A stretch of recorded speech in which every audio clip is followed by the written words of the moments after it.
Do y'all like werewolves? Never been a fan personally. These body horror darlings are often relegated to the role of second string B-movie cheese.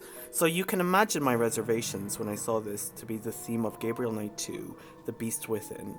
Released in 1995 by Sierra, this FMV adventure game follows Gabriel Knight, now a Schattenjäger, or shadow hunter, as he investigates a series of brutal murders in Bavaria, Germany, leading our blonde protagonist down a rabbit hole of German folklore, moody castles, opera houses, and just an all-round atmosphere of unapologetic romanticism. Part of my skepticism was due to how respectfully the first Gabriel Knight treated the subject of voodoo, backed with dense amount of research, cultural respect, and a noir edge. So when I saw the sequel was about werewolves, I braced for disappointment. Fortunately, this sequel is more similar to Bisclavre of the 12th century than it is to B-movie body horror. Bisclavre is an early werewolf tale by Marie de France about a nobleman cursed to become a wolf several days a week. When he confides in his wife about his lycanthropic condition, she betrays him, stealing his clothes so that when he regains his human form, he'll be trapped as a wolf.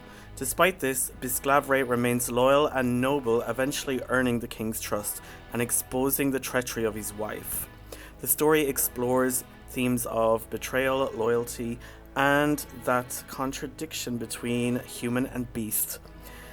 The werewolf is portrayed as a tragic figure, honourable and steadfast till the end. It's a subversive tale from the first woman poet known to write francophone verse. It is the human, or the beast within, that is truly monstrous. Gabriel Knight 2 mirrors this same tradition. The primary antagonist, Von Glauer, isn't a mindless killer. Rather, he's cultured, charismatic, and conflicted. Like Bisclavre, his condition is treated as a curse, tied to identity. But, unlike that story, he retains his villainy, even if his lycanthropy has become an existential burden. But the work is mature enough to keep the philosophy behind this trope open. What makes someone truly human? Their body, or their choices, or some kind of fusion between the two? It is our desire to reconnect with our true physical nature. Go on. Think of it this way. What makes man different from any other species on this planet? Civilization, of course. The inner beast theme is mirrored in Gabriel himself, a charming man sure, but also a womanizer, sometimes bordering on outright misogyny. He constantly dismisses Grace's instincts and intellect, the alpha male impulse that blinds Grace for all the overacting that sometimes makes her come off a little brash and sharp-tongued, still makes a really good foil for him, as she is far more methodical, rational, and emotionally grounded. Well, sometimes anyway. Where is Gabriel? I don't know exactly. Surely he said something when he left. You must have been here when his new case came up. Gabriel chases thrill and ego while she digs for the truth. In a way, the human beast Gabriel wrestles with is every bit as dangerous as Von Glauer's precarious promotion of lycanthropy. Blending all this together is a very 90s but very charming tone, allowing you to breathe in Bavaria's misty forests, the echo of Wagner's music, haunting isolation of castles together in a slow, dramatic, gothic horror. The setting fuses folklore with high culture.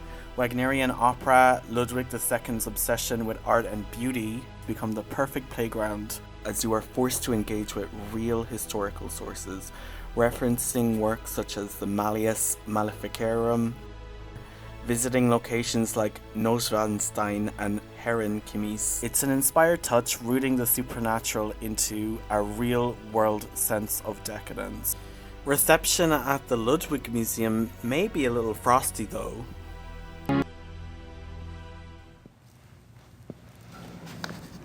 Guten Tag. Guten Tag. Museum tours aside, you may have noticed this is an FMV game. That is, live action scenes stitched into a point-and-click interface. Technically, that means these graphics are more realistic than anything available on modern consoles or PCs, because it's literally real-life footage. But that doesn't make them timeless. FMV has a pixelated, slightly washed-out 90s quality that is charming, but definitely uncanny. And let's be honest, there's a reason these kind of games died out. They were already on their deathbed by the mid-90s. Full motion video ate up disk space, was expensive, and it limited gameplay. Jane Jensen herself admitted they had to redesign puzzles and exploration around what they could film on set. The format sometimes feels like a compromise. Jane had the sword of Damocles dangled above her head throughout the filming, with several chapters being cut, although thankfully it doesn't show too much. But just because the themes behind the puzzles are brilliant doesn't mean the gameplay itself is flawless. This is still a mid-90s adventure, which means you'll hit moments of pixel hunting hell. Sometimes you're scouring a photorealistic FMV background for a single interactive hotspot, breaking the flow, more busy work than detective work. For example, there's this horrible pigeon puzzle, where you basically have to bag a pigeon like you're auditioning for some kind of bird control job, like the real beast within might be you. And this isn't an isolated case. Some puzzles are elegant, others very clunky and of their time. The point-and-click wolf labyrinth fight puzzle at the end is down there with the pigeon bagging as the worst of dumb animal moon logic.